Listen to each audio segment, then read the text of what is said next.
Hello everyone, welcome to Learners Academy. So in today's session, we'll be starting up with the chapter number 1 of class 11 accounting course. I know आपके school में काफी सारी चीजें cover करा दी होंगी, but still मैंने सोचा कि क्यों ना अगर हम लोग अकाउंट्स स्टार्ट कर ही रहे हैं तो उसे शुरू से स्टार्ट किया जाए।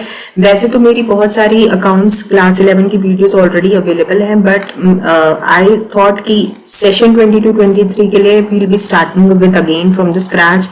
I'll be covering all the basics, सारे बेसिक्स कवर करेंगे हम लोग फिर से। यहाँ पर जो भी लेटेस्ट अपडेटेड सिलेबस है हमारा, हम लोग उसी के अकॉर्डिंग चलेंगे।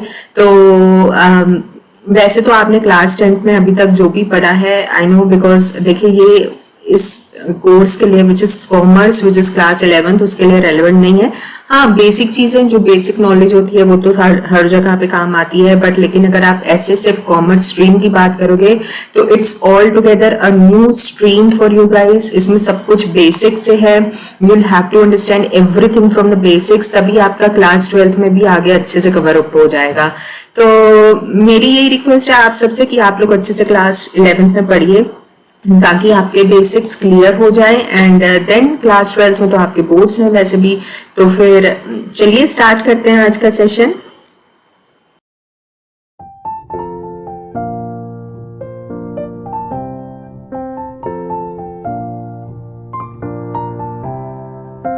तो हम लोग आज का सेशन स्टार्ट करते हैं। तो देखिए, स्टार्ट करने से पहले मैं तो आपको यही सजेस्ट करूंगी कि जो भी मैं आप सबको पढ़ा रही हूँ उसके एक कॉन्सेप्ट नोटबुक आप अलग से बनाइए, जिसमें जो भी कॉन्सेप्ट्स हैं आपके वो आप लिखते जाइए। जो भी आपको मैं क्लास में समझाऊंगी वो आप सब कुछ नोट डाउन करते जाइएगा। एंड दूसरी चीज ये आपको क्या करनी है कि आपको प्रैक्टिस भी करनी है रेगुलरली। जो भी अगर हमारे देखिए accounts is a practical subject, it's not only a theoretical subject, तो आपको इसमें प्रैक्टिस बहुत करनी है। तो ये आपको ध्यान में रखना है कि आप इसको रेगुलर एक हैबिट बना लीजिए कि जो भी आप पढ़ रहे हो उसकी प्रैक्टिस करो, अच्छे से उसको नोट डाउन करो, सारी चीजें फॉलो करो। तो इट्स वेरी इंपॉर्टेंट, ठीक है। तो बाकी तो चलिए स्टार्ट करते हैं सेशंस। और हाँ, स्टार्ट करने से पहले I would suggest one more thing. अगर आप हमारे चैनल पर नए हैं तो do subscribe to learners academy. आपको अकाउंट्स क्लास 11 की video every Monday, Wednesday and Friday, every alternate days आपको मिलेंगी at 6:30 PM। Okay, so yeah let's start from the basics. तो देखिए हम लोग क्या क्या डिस्कस करने वाले हैं इस सेशन में। We are gonna discuss, just a second,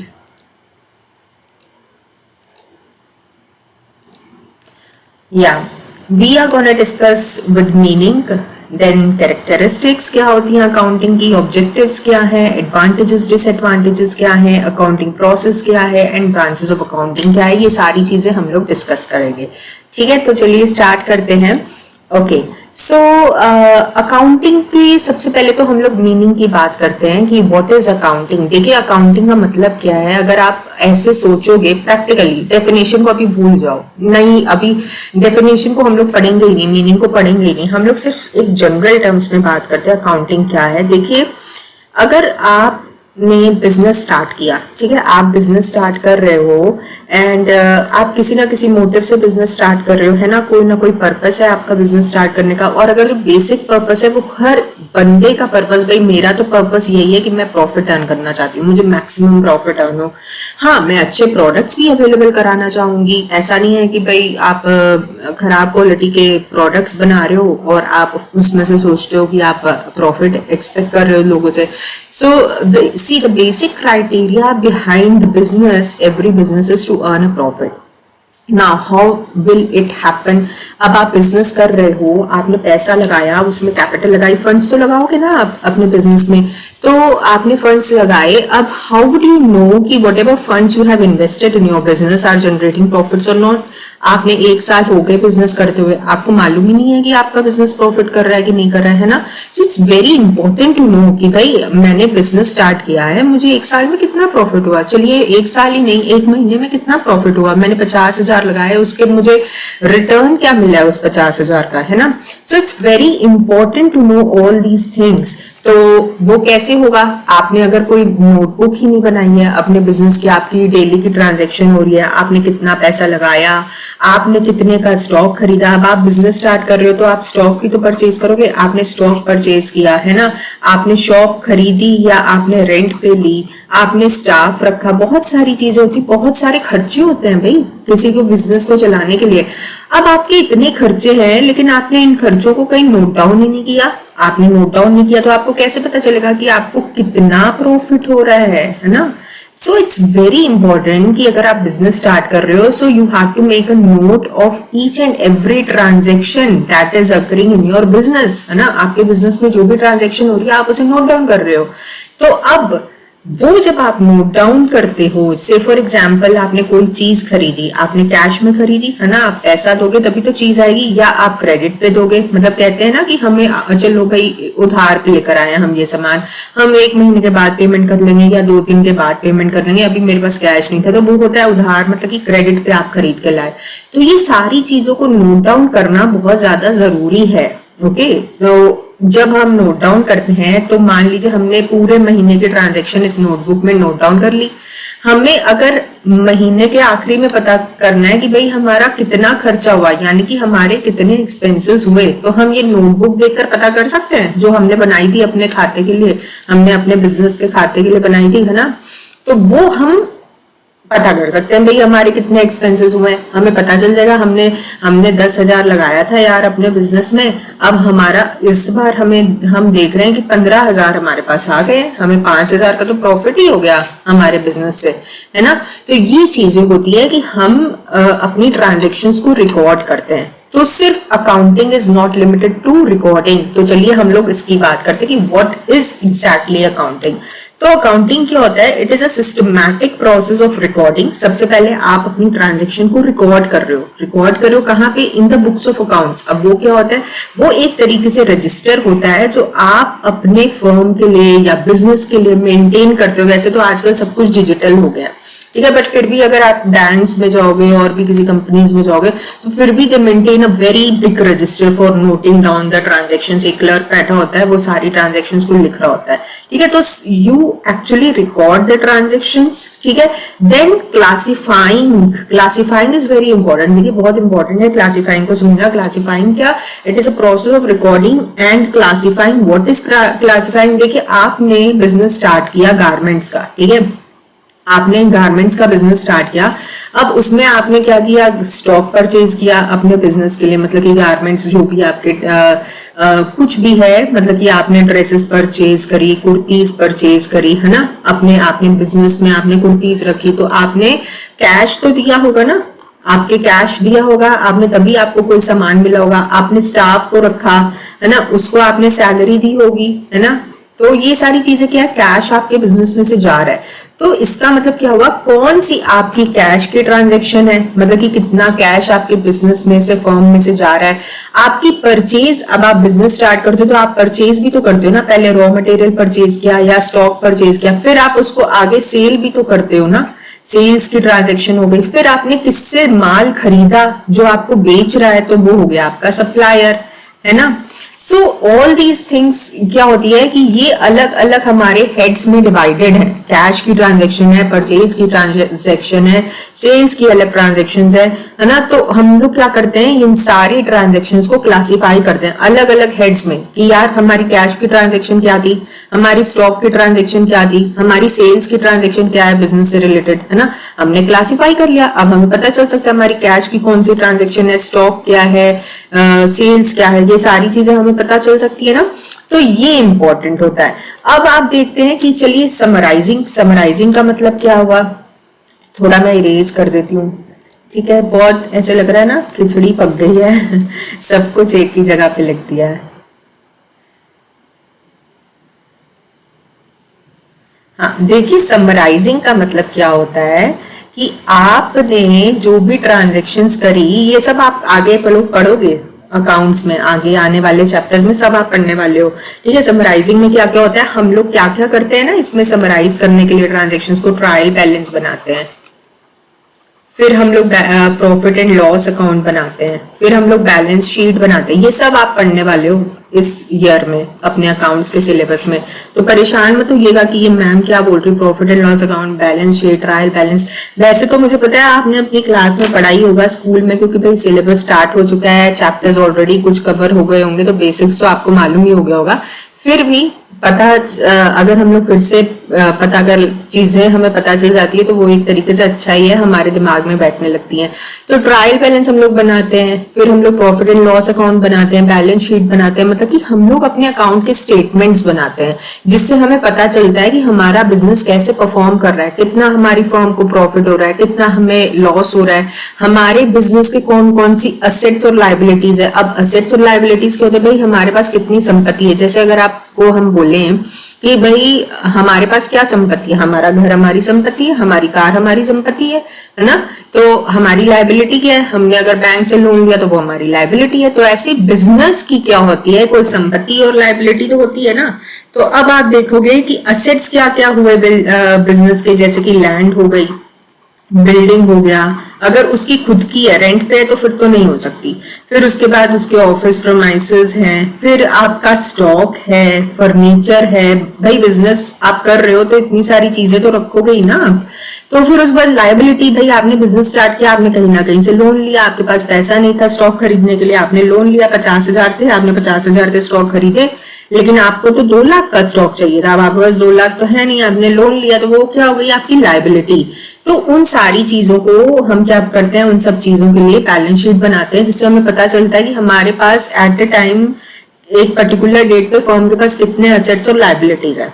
तो ये सारी चीजें हुई, ठीक है। अब analysing and interpreting the financial transactions, अब हम क्या करते हैं भाई, हमने सब कुछ बना लिया, अपनी ट्रांजैक्शंस को क्लासिफाई कर दिया, समराइज कर दिया। अब हमें क्या करना है कि देखना है, एनालाइज करना है उन स्टेटमेंट्स को, उनके बेसिस पे हमें इंटरप्रिटेशन करना है कि how our business is performing, हमारा बिजनेस कैसे परफॉर्म कर रहा है, सही परफॉर्म कर रहा है कि नहीं परफॉर्म कर रहा है, अच्छा परफॉर्म कर रहा है कि नहीं कर रहा है, कि हम साल भर से काम कर रहे हैं, हमें पता ही नहीं है कि हमें हमारे बिजनेस को प्रॉफिट हो रहा है कि लॉस हो रहा है, या हमारे बिजनेस की ग्रोथ हो रही है कि नहीं हो रही है ना, हमारे बिजनेस की क्या रेपुटेशन हो रही है मार्केट में। तो ये सारी चीजें जानने के लिए हम लोग एक तरीके से अकाउंटिंग, ये फाइनेंशियल स्टेटमेंट्स बनाते हैं, फिर उन्हें एनालाइज करते हैं, और ये स्टेटमेंट्स बनाने के बाद हम लोग कम्युनिकेट करते हैं। आप देखते होंगे भाई इसकी एनुअल रिपोर्ट आई है ना, इसकी इस कंपनी की एनुअल रिपोर्ट आई, मतलब एनुअल रिपोर्ट क्या होती है, उससे हमें पता चलता है कि एक कंपनी, एक पर्टिकुलर बिजनेस कैसे परफॉर्म कर रहा है। तो that business is basically communicating अपने बिजनेस का रिजल्ट दूसरे लोगों के साथ कम्युनिकेट कर रहा है ना। अब बहुत सारे लोग हैं जो इंटरेस्टेड होते हैं ये जानने के लिए, यार ये टाटा कंपनी कैसे परफॉर्म करी। वैसे तो सबको ही पता है टाटा कितनी फेमस कंपनी है ना, बहुत एक गुडविल है उस कंपनी की। तो ऐसी बहुत सारी कंपनीज होती हैं कि जिससे हमें उनके स्टेटमेंट्स को देखकर पता चलता है how that business is performing, है ना। तो ये सारी चीजें होती है। तो समझ में आया आप सभी को अकाउंटिंग क्या होता है। सबसे पहली चीज कि आप रिकॉर्ड करते हो ट्रांजेक्शन्स को, फिर उन ट्रांजेक्शन्स को अलग अलग हेड्स में क्लासिफाई करते हो, उसको समराइज करते हो। कैसे समराइज करते हो कि trial balance, profit and loss, balance sheet, ये सारी चीजें बनाते हो, फाइनेंशियल स्टेटमेंट्स बनाते हो। Then you analyse and interpret those financial transactions. ठीक है, क्लियर हुआ सबको। अब तक तो ये सारी चीजें बैठ गई होंगी, और अभी तक आपको मालूम है कि आपको पूरे इस आज के सेशन में लगेगा ये जितना भी मैंने आपको अभी कहानी बताई है ना, वो सारी रिपीट हो रही है। किसमें रिपीट होगी, फीचर्स में रिपीट होगी, ऑब्जेक्टिव्स में, एडवांटेजेस में। एक तरीके से इट्स जस्ट अ रेपिटेशन। पहली क्लास में यही होता है, repetition, it's just a repetition. आपको ऐसा ही लगेगा एक ही मीनिंग को बस अलग अलग तरीके से एक्सप्लेन किया हुआ है और कुछ भी नहीं है। So you just need to remember the points. आप पॉइंट्स याद रखिएगा तो आपको कोई भी परेशानी नहीं होगी। Excuse me.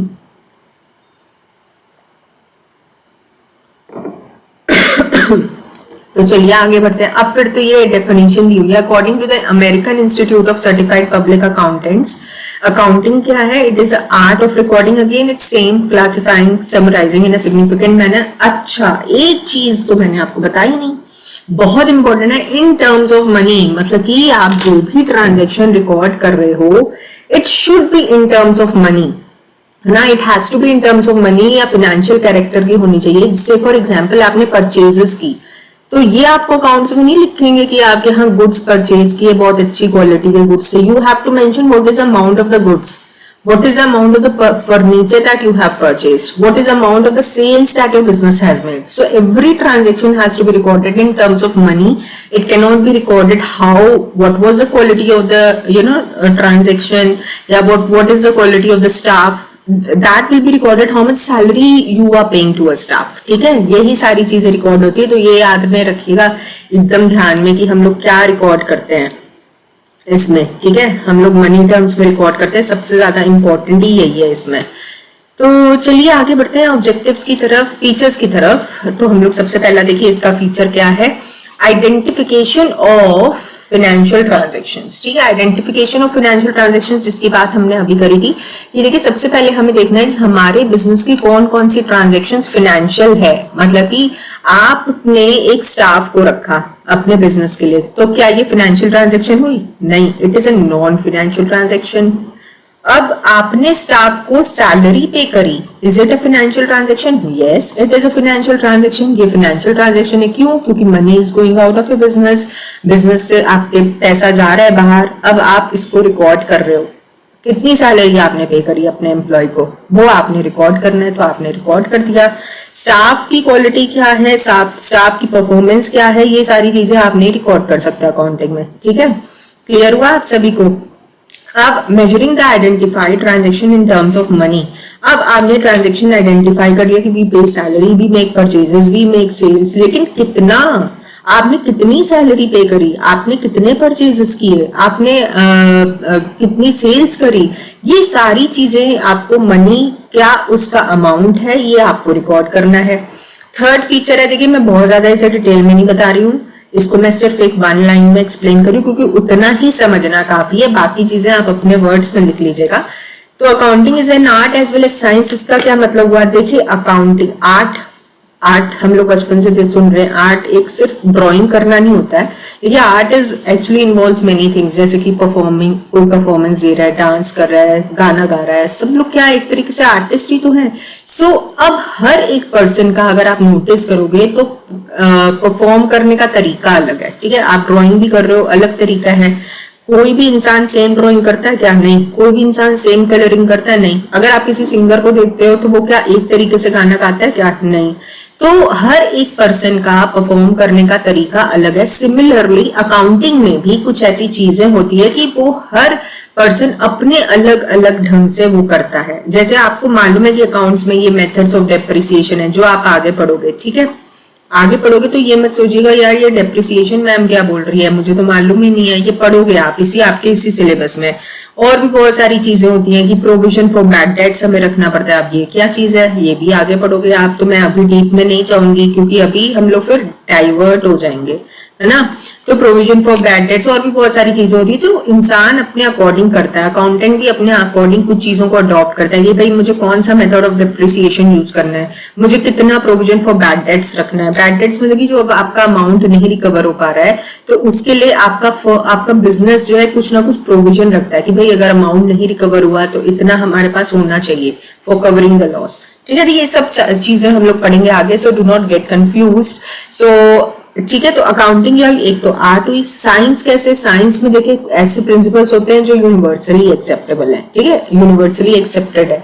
तो उसी तरीके से अकाउंट्स की भी कुछ सर्टेन गाइडलाइंस होती हैं, कुछ प्रिंसिपल्स होते हैं जिसकी बेसिस पे हम लोग अकाउंटिंग की ट्रांजेक्शन्स को रिकॉर्ड करते हैं in the books of accounts. ठीक है, बुक्स ऑफ अकाउंट्स में उन अकाउंटिंग की ट्रांजेक्शन्स को रिकॉर्ड किया जाता है. इसीलिए अकाउंट्स को साइंस भी बोला जाता है. क्लियर हुआ. अब नेक्स्ट फीचर इसका है account is a service activity. Accounting service activity का मतलब क्या हुआ? देखिए अकाउंट्स में क्या होता है, बिजनेस अपने फाइनेंशियल स्टेटमेंट्स बनाते हैं. अब वो फाइनेंशियल स्टेटमेंट्स को वो users of accounting information users को पहुंचाते हैं, यूजर्स तक देते हैं. क्यों पहुंचाते हैं? आपने वो अपने स्टेटमेंट्स रिलीज किए, वो यूजर्स के पास पहुंचे. अब यूजर्स कौन होते हैं भाई, ये मैं डिस्कस करूंगी. देखिए यूजर्स बहुत सारे लोग होते हैं जो हमारी अकाउंट्स की इंफॉर्मेशन में इंटरेस्टेड होते हैं, जैसे कि बैंक्स हो गए, कस्टमर्स हो गए, गवर्नमेंट हो गए कि हमारा बिजनेस कैसे परफॉर्म कर रहा है. क्यों इंटरेस्टेड होते हैं इसी सेशन में बात करेंगे. तो अब आपने उन तक इंफॉर्मेशन पहुंचाई, उनको इंफॉर्मेशन दी, तो एक तरीके से you are providing a service. सो accounting is what? It is a service activity. Now recording of transactions. दूसरा फीचर क्या है? Recording of transactions. इसका मतलब क्या हुआ कि आप कि बिजनेस से रिलेटेड जो भी ट्रांजैक्शंस होती हैं वो आप अपने बुक्स ऑफ अकाउंट्स में रिकॉर्ड करते हो। ठीक है, रिकॉर्ड करने का मतलब आप लिखते हो सब कुछ कि भाई क्या ट्रांजैक्शन थी, उसका अमाउंट क्या था, कौन सी डेट को हुई थी, सारी चीजें आप मेंशन कर रहे हो। ठीक है, that's why it means recording of transactions. अब क्लासिफाइंग द ट्रांजैक्शंस अभी बताया है, फिर से रिपीट हो जाएगा, फिर बोलोगे यार मैम तो एक ही चीज बढ़ाती जा रही है बार बार, बट लेकिन मैं क्या करूं, first chapter is actually a repetition. अब आपको सब चीज लगेगा यार बार बार एक ही चीज रिपीट करी जा रही है, चलो कोई बात नहीं पढ़ लेते हैं, एक ही चैप्टर में यही तो पढ़ना है, बेसिक बेसिक क्यों होते हैं रिपीट, ताकि वो हमारे दिमाग में बैठ जाए। ठीक है, तो क्लासिफाइंग द ट्रांजैक्शंस। अब क्लासिफाइंग का मतलब क्या होगा कि आपकी जो भी ट्रांजैक्शंस है आप उन्हें अलग अलग हेड्स में क्लासिफाई कर रहे हो। ठीक है, जैसे कि सेल्स की अलग हेड में हो गई, परचेज की अलग हेड में कर दिया आपने। ठीक है, ये सारी चीजें। फिर समराइजिंग द ट्रांजैक्शंस, फिर वही सेम हो गया यार, मतलब कि आप स्टेटमेंट्स बना रहे हो, balance sheet, profit and loss account, वो सारी चीजें। एनालिसिस एंड इंटरप्रिटेशन मैंने मीनिंग नहीं समझा दिया है। फिर कम्युनिकेटिंग, आप दूसरों को पहुंचाते हो अपने फाइनेंशियल स्टेटमेंट्स, वही हो गया आपका कम्युनिकेटिंग। ठीक है, क्लियर हुआ आपको? अब मैं इसे रिपीट नहीं कर रही, बस इसे नोट डाउन कर लेना। नाउ ऑब्जेक्टिव्स ऑफ अकाउंटिंग क्या होते हैं? अकाउंटिंग के ऑब्जेक्टिव क्या होते हैं? देखिए, मेंटेनिंग अकाउंटिंग रिकॉर्ड्स की सबसे पहला ऑब्जेक्टिव है हमारा कि हमें अपने बुक्स ऑफ अकाउंट्स में अपने हमारे बिजनेस के जो भी रिकॉर्ड्स हैं हमें वो मेंटेन करने हैं। मतलब कि कैसे मेंटेन करेंगे? हम अपने रिकॉर्ड्स की सारी ट्रांजेक्शन्स को हम लोग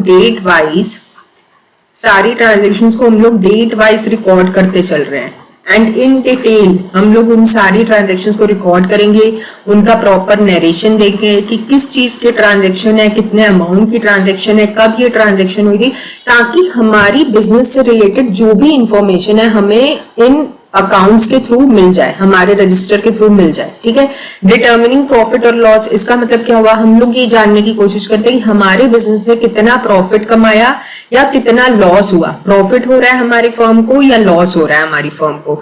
देन डिटर्मिनिंग फाइनेंशियल पोजीशन, मतलब कि at any point of time हमारे बिजनेस के पास कितने असेट्स हैं, कितनी लायबिलिटीज है। मतलब कि ये हमें कैसे पता चलता है? हम जब बैलेंस शीट बनाते हैं, ठीक है, हम बैलेंस शीट बनाते हैं, उससे हमें पता चलता है कि कितने असेट्स है हमारी फर्म के पास, कितनी लायबिलिटीज है हमारी फर्म की। ठीक है, देन फैसिलिटेटिंग मैनेजमेंट, इसका क्या इंपॉर्टेंस है, मतलब क्या ऑब्जेक्टिव है इसके पीछे? देखिए, आपके बिजनेस को कोई ना कोई मैनेज तो कर रहा होगा ना, या तो आपका खुद का अकेले का बिजनेस है तो आप ही मैनेजर है उस बिजनेस में, है ना। ऐसे ही कोई जब बड़ा बिजनेस होता है तो उसमें बोर्ड ऑफ मैनेजमेंट भी अलग होता है, तो वो लोगों को क्या होता है कि अकाउंटिंग के बेसिस पे ही वो लोग बहुत सारे डिसीजंस लेने हैं कि भाई हमारी फर्म कितनी ग्रो कर रही है, तो अब हमें कितना स्टॉक अपनी फर्म में रखना चाहिए, हमारे सेल्स के टारगेट क्या होने चाहिए, हमें क्या क्या अचीव करना है, कौन कौन से एरिया में हमें अपने प्रोडक्ट्स को देना है, हमारे प्रोडक्ट्स कहाँ कहाँ चल सकते हैं। तो ये सारी चीजें होती हैं कि जहां पे जो मैनेजमेंट को डिसीजंस लेने होते हैं, तो इस पर्पस के लिए अकाउंटिंग भी बहुत ज्यादा जरूरी है। Now providing accounting information to users, की आप लोग यूजर्स जो बैंक्स हैं, क्रेडिटर्स हैं, जो जहां से आप माल उधार पे खरीद कर ला रहे हो, ठीक है, उन सबको अकाउंटिंग इन्फॉर्मेशन दे रहे हो। देन मेकिंग इंटरफर्म कंपैरिजंस, ये बहुत इंपॉर्टेंट है, देखिए क्योंकि ये नया टर्म है। इंटरफर्म कंपैरिजंस का मतलब क्या हुआ कि देखिए आपने बिजनेस स्टार्ट किया, ठीक है, आपका टेक्सटाइल्स का बहुत बड़ा सा बिजनेस है, अब लेकिन आपके बगल में किसी ने दुकान खोली, आ गया आपका कॉम्पिटिटर, अब क्या होगा? मेरी तो दुकान बंद हो जाएगी, है ना। नहीं, दुकान नहीं बंद होनी, क्योंकि आपको मेहनत करनी है ना अपने बिजनेस को चलाने के लिए।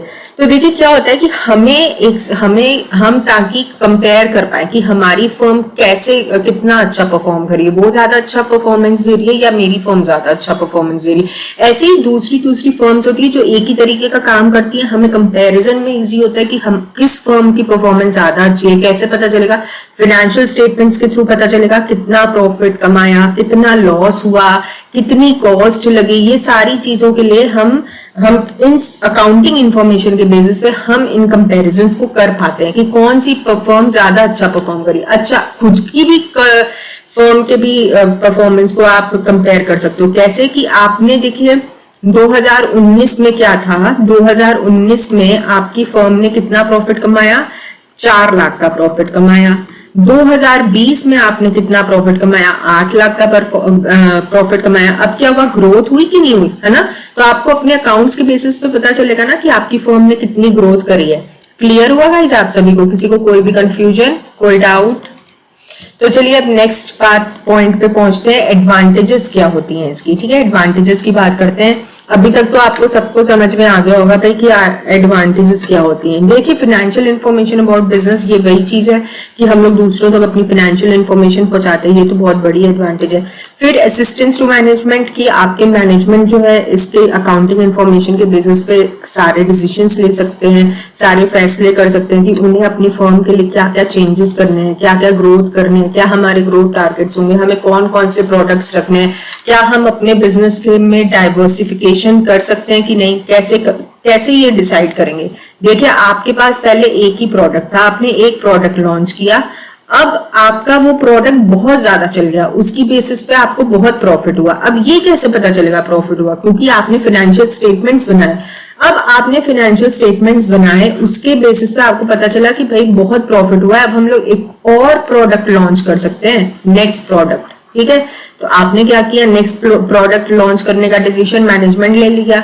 अब वो कैसे लेगा कि जब उनके पास, आप कैसे पता चलेगा फाइनेंशियल स्टेटमेंट्स की हमारे पास इतने फंड्स अवेलेबल हैं कि नहीं है कि हम एक नया प्रोडक्ट लॉन्च कर पाए, हमारे पास इतना प्रॉफिट हो रहा है, हम इतनी मार्केट एरिया कवर कर पा रहे हैं, हमारे पास कस्टमर्स इतने हैं। तो ये सारी चीजें हमें कहां से पता चलती है? अकाउंटिंग इंफॉर्मेशन से। नाउ रिप्लेसेस मेमोरी, इसका मतलब क्या हुआ कि आपको चीजों को याद रखने की जरूरत नहीं। कल मैंने कौन सी ट्रांजेक्शन करी थी, परसों मैंने कौन सी ट्रांजैक्शन करी थी, कितने की सेल्स करी थी, ये सब चीजें आपको याद नहीं रखनी। क्यों? क्योंकि आपने नोट डाउन करके रखा है, आपने एक रजिस्टर मेंटेन करा है जहां पे आपने सारी ट्रांजैक्शंस को डेट वाइज रिकॉर्ड किया है, तो आपको कुछ भी याद रखने की जरूरत नहीं है। So that's why it replaces memory, मतलब कि आपकी मेमोरी को रिप्लेस करता है ये। फैसिलिटेट्स कंपैरेटिव स्टडी, अभी मैंने डिस्कस किया था कि भाई आप एक फर्म से दूसरी फर्म में कंपैरिजन कर सकते हो, अपनी खुद की फर्म की भी ग्रोथ को आप एक साल की दूसरी साल से कंपैरिजन कर सकते हो। Now facilitate settlement of tax liabilities, ये इंपॉर्टेंट है। देखिए, इसका मतलब क्या हुआ कि आपके बिजनेस ने कितना, जो भी आपकी अकाउंटिंग इंफॉर्मेशन है उसके बेसिस पे आपको पता चल जाता है कि आपकी कंपनी को या आपके बिजनेस को कितना टैक्स पे करना है। ठीक है, टैक्स हर बिजनेस पे करता है, गवर्नमेंट को पे करना ही करना है टैक्स को, तो टैक्स इवेजन तो वैसे भी नहीं कर सकते आप। तो कितना टैक्स आप पे करोगे गवर्नमेंट को, कितना आपका ड्यू है, ये सारी चीजों को सेटल करने में हमारी हेल्प करती है। नाउ फैसिलिटेट्स लोन, अब फैसिलिटेट्स लोन का क्या मतलब हुआ जी? देखिए, फैसिलिटेट्स लोन का मतलब ये हुआ कि आप बैंक में जाते हैं, आपका बिजनेस, आपके बिजनेस को 1 लाख या 2 लाख की जरूरत है, आपके पास है नहीं इतने फंड्स। ठीक है, तो आप क्या गए, बैंक के पास गए, बैंक से बोला भाई मुझे लोन दे दो, उधार दे दो, मुझे अपने फर्म के लिए माल खरीदना है। वो कहेगा क्यों दे दूं, मुझे कैसे पता कि तुम कैसे हो, कैसी आपकी परफॉर्मेंस है भाई मार्केट में, आप मेरा पैसा लौटाओगे कि नहीं लौटाओगे? तो आप बोलोगे देखो मेरे फाइनेंशियल स्टेटमेंट्स, कितना मैं प्रॉफिट कमाता हूँ, कितना मुझे प्रॉफिट हो रहा है, सारी पैसे चुका दूंगा। Just kidding. एक्चुअली क्या होता है कि हाँ, क्या होता है कि आप बैंक के पास गए लोन लेने के लिए, बैंक आपको लोन किस बेसिस पे प्रोवाइड करेगा? आपकी क्रेडिबिलिटी क्या है? These financial statements are your credibility, okay, जिसके बेसिस पे पता चलेगा कि how your business is performing, whether it is making profit और नॉट, आपकी क्या प्रोडक्ट की डिमांड है। तो बैंक को ट्रस्ट होना चाहिए ना आपके ऊपर कि आपने जो पैसा उससे लिया है आप उसे रिटर्न करोगे कि नहीं। ठीक है, that's why it facilitates in taking loans from the banks या financial institutions. Evidence in court, इसका मतलब क्या हुआ कि मान लीजिए आपके ऊपर किसी ने केस कर दिया और कोई झूठा केस किया, आपने सप्लायर से स्टॉक खरीदा था, आपने किसी से स्टॉक खरीदा था, तो आपने उसको पेमेंट कर दी 1 महीने के बाद, लेकिन अब ये कहता है कि नहीं तुमने पेमेंट नहीं करी थी, है ना, तुमने पेमेंट नहीं करी थी, अब तुमको मुझे पेमेंट करनी पड़ेगी। तुमने कहा कि नहीं मेरे पास प्रूफ है कि मैंने पेमेंट कर दी है, तो वो प्रूफ कहाँ जाए? अगर आपने उन ट्रांजैक्शंस को अपने बुक्स ऑफ अकाउंट्स में लिखा होगा तभी तो आप वो प्रूफ दे सकते हो ना, अगर उसने आपके ऊपर झूठा केस कर दिया। ठीक है, तो it acts as an evidence in court of law. ठीक है, क्लियर हुआ आप सभी को? फैसिलिटेट सेल ऑफ बिजनेस, ये भी देखिए, अगर आपने अच्छे से अकाउंटिंग इंफॉर्मेशन बनाई है, आपको बहुत प्रॉफिट हो रहा है, सब कुछ हो रहा है, तो और दूसरी चीज ये, मान लीजिए आप अपने बिजनेस को कहीं आगे सेल करना चाहते हैं, ठीक है, आप अपने बिजनेस को आगे सेल करना चाहते हैं, तो लेकिन अब आप कैसे सेल करोगे जब आपने सारी चीजों की वैल्यू अच्छे से रिकॉर्ड करी हुई है। You have recorded the value of all your assets, है ना, आपके कितने असेट्स हैं। मान लीजिए अगर आपके बिजनेस पे कोई लायबिलिटी भी है तो भी सारी चीजें अगर आपने रिकॉर्ड करी हुई है तो आप अपने बिजनेस को सेल कर सकते हो आगे। Assistance in the event of insolvency, ये भी एक इंपॉर्टेंट पॉइंट है कि मान लीजिए इंसॉल्वेंट हो गया, है ना, तो उस केस में भी क्या होगा, आपकी अकाउंटिंग की क्या इंफॉर्मेशन है, उन सारी चीजों के बेसिस पे एक तरीके से आपको इसमें भी हेल्प मिलती है। नाउ डिसएडवांटेजेस की बात करते हैं, based on accounting concepts and conventions. इसका मतलब क्या हुआ कि देखिए अकाउंट्स जो होती है आपके कुछ ऐसे कॉन्सेप्ट्स और कन्वेंशंस के ऊपर बेस्ड होती है, ठीक है, जो मतलब कि जैसे कि से फॉर एग्जाम्पल एक हिस्टोरिकल कॉस्ट का कॉन्सेप्ट होता है, ठीक है, एक हिस्टोरिकल कॉस्ट का कॉन्सेप्ट होता है। अब इसमें क्या होता है कि आपको अपने जितने भी असेट्स हैं वो सब हिस्टोरिकल कॉस्ट में ही रिकॉर्ड करने हैं, हिस्टोरिकल कॉस्ट में ही रिकॉर्ड करने हैं। अब से फॉर एग्जांपल लैंड आपने खरीदी 10 साल पहले, ठीक है, लेकिन लैंड हम लोग क्या सुनते हैं कि हमेशा इसकी वैल्यू क्या करती है, अप्रिशिएट करती है ना, लैंड की वैल्यू तो अप्रिशिएट करती है। आपने 10 साल पहले खरीदी थी 5 लाख में वो लैंड, उसकी वैल्यू आज की डेट में 50 लाख की हो गई है, लेकिन आप अपनी बुक्स ऑफ अकाउंट्स पे किस में रिकॉर्ड कर रहे हो, 5 लाख में रिकॉर्ड कर रहे हो। क्यों? क्योंकि हिस्टोरिकल कॉस्ट कॉन्सेप्ट है, ये कॉन्सेप्ट्स एंड कन्वेंशंस भी हम लोग आगे पढ़ेंगे, सो do not get confuse regarding it. तो आपने अपने एसेट को रिकॉर्ड किया 5 लाख पे जिसकी वैल्यू आज 50 लाख थी, तो आपके बिजनेस की जो पिक्चर है वो ट्रू तो नहीं शो होगी ना।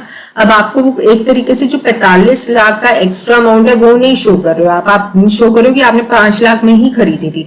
तो एक तरीके से ये इसकी लिमिटेशन है। बेस्ड ऑन पर्सनल जजमेंट मतलब क्या कि आप जैसे जो भी है इसमें अकाउंटेंट हो गया, कुछ भी हो गया, वो अपने अकॉर्डिंग चीजों को यूज करता है, अकाउंटिंग मेथड्स को यूज करता है। से फॉर एग्जांपल कौन सा मेथड ऑफ डेप्रिसिएशन लगाना है, ठीक है, कौन कितना प्रोविजन डेट्स के लिए रखना है, ये सारी चीजें उनके पर्सनल जजमेंट पे भी बेस्ड करती हैं, जिसके बेसिस पे अकाउंटिंग की इंफॉर्मेशन बनाई जाती है। तो उससे क्या होता है कभी कभी रिजल्ट्स वेरी कर सकते हैं। बेस्ड ऑन हिस्टोरिकल कॉस्ट हम लोगों ने ऑलरेडी डिस्कस कर लिया। लैक्स क्वालिटेटिव इंफॉर्मेशन मतलब कि आपका स्टाफ कैसे परफॉर्म कर रहा है ये आप नहीं रिकॉर्ड करोगे, आपके प्रोडक्ट की क्या क्वालिटी है आप नहीं रिकॉर्ड कर सकते। ये मतलब कि आप खाली क्वांटिटेटिव इंफॉर्मेशन रिकॉर्ड कर रहे हो, you are not recording the qualitative information. Okay, it suffers from window dressing. मतलब कि इसका मतलब क्या हो, विंडो ड्रेसिंग का मतलब कि आपने से फॉर एग्जांपल मैनेजमेंट है, उसे वो चाहता है कि उसके बिजनेस की पोजीशन ऐसी दिखे कि बहुत अच्छी है, बहुत प्रॉफिट कमाया है उस बिजनेस ने, बहुत ज्यादा उसकी ग्रोथ हुई है, तो वो क्या कर सकता है, विंडो ड्रेसिंग कर सकता है। मतलब कि स्टॉक की वैल्यू को बढ़ा दिया, है ना, स्टॉक की वैल्यू को बहुत बढ़ा दिया या स्टॉक की वैल्यू को घटा दिया, या ये शो कर दिया कि भाई मुझे बहुत प्रॉफिट हुआ है, कैसे कि स्टॉक की वैल्यू को बढ़ा दिया, या कुछ भी ऐसे जो हमारे एक्सपेंसेस हुए हैं कुछ ऐसे एक्सपेंसेस को हाइड करके उन्हें कैपिटल एक्सपेंडिचर में दिखा दिया। ये सब चीजें हम लोग आगे पढ़ेंगे। तो ये सब क्या होता है, विंडो ड्रेसिंग करना होता है एक तरीके से। So accounting suffers from window dressing. It depicts unrealistic information. मतलब कि अगर आप विंडो ड्रेसिंग कर रहे हो तो एक तरीके से पूरी की पूरी ट्रू पिक्चर तो आपके पास अवेलेबल नहीं है ना, कहीं ना कहीं आप your business is suffering from unrealistic, एकदम ट्रू पिक्चर फेयर पिक्चर नहीं शो हो रही है। हिस्टोरिकल कॉस्ट कॉन्सेप्ट भी होता है ना, तो कहीं ना कहीं it's lacking the real information, true and fair information. Now not suitable for forecasting. इसका मतलब क्या हुआ कि आपकी जो भी अकाउंट्स की इंफॉर्मेशन होती है वो जो भी आपने पास्ट में किया, मतलब कि लास्ट ईयर आपको क्या ग्रोथ हुई थी, कितना प्रॉफिट हुआ था, ये सारी चीजें आपके पास्ट के ऊपर बेस्ड हैं, तो you can not forecast on the basis of accounting information. ठीक है, अब हम लोग आते हैं अकाउंटिंग प्रोसेस के ऊपर। What is accounting process? See सबसे पहली चीज तो क्या है कि हम लोग, ये बहुत इंपॉर्टेंट है, इसे आप ध्यान में रखिएगा कि what is accounting this process, तो इसे ध्यान में रखना बहुत ज्यादा जरूरी है। ठीक है, just a second guys, delete कर देते हैं। हाँ, देखिए आइडेंटिफिकेशन ऑफ फाइनेंशियल ट्रांजैक्शन। सबसे पहले आप क्या करते हो, अपनी ट्रांजैक्शंस को आइडेंटिफाई करते हो। किसे आइडेंटिफाई करते हो? जो भी आपके बिजनेस की फाइनेंशियल ट्रांजैक्शन है, ठीक है, जो भी आपके बिजनेस की फाइनेंशियल ट्रांजैक्शन है आप उससे आइडेंटिफाई करते हो।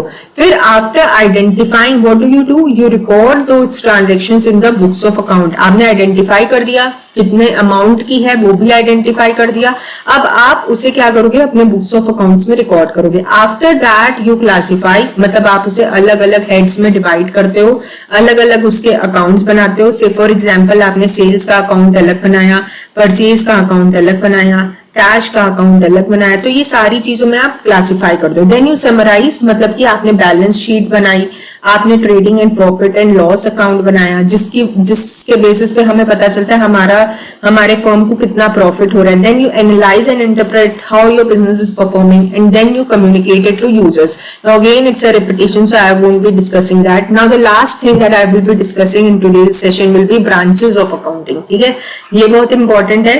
देखिए 3 ब्रांचेस हैं, financial accounting, cost accounting, management accounting. पहली ब्रांच क्या है, फाइनेंशियल अकाउंटिंग, जो आप लोग पढ़ रहे हो इस सेशन में। क्लास 11 में आपको सब यही पढ़ना है, फाइनेंशियल अकाउंटिंग।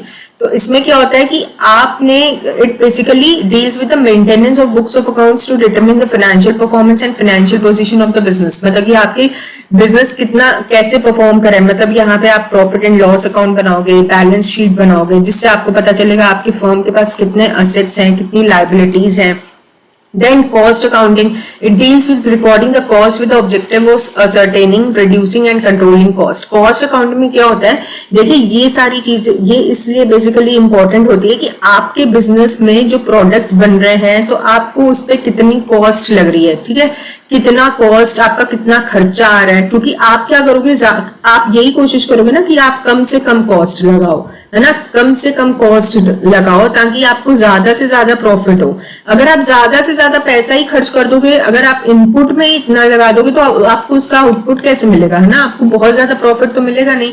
तो इसीलिए इट्स वेरी इंपॉर्टेंट कि आप जो भी खर्चे हैं उसको मिनिमम रखो ताकि आपको मैक्सिमम प्रॉफिट हो। Now there is management accounting, आप अपनी ग्रेजुएशन में पढ़ोगे, which is basically for the purpose of management of the business. उनको बहुत सारे डिसीजंस लेने होते हैं, जो मैंने अभी आपसे डिस्कस किया था। बहुत सारे फर्म के डिसीजंस होते हैं कि क्या हमारे ग्रोथ टारगेट्स होंगे, हमें कहाँ कौन कौन सा एरिया कवर करना है, हमें कितने प्रोडक्ट्स और हम लॉन्च कर सकते हैं कि नहीं कर सकते, ये सारी चीजों को कवर करता है। ठीक है, सो थोड़ा सा मुझे जल्दी था आज का सेशन कंप्लीट करने में because I am getting late. So आज के लिए इतना ही and I hope you guys liked and enjoyed this session.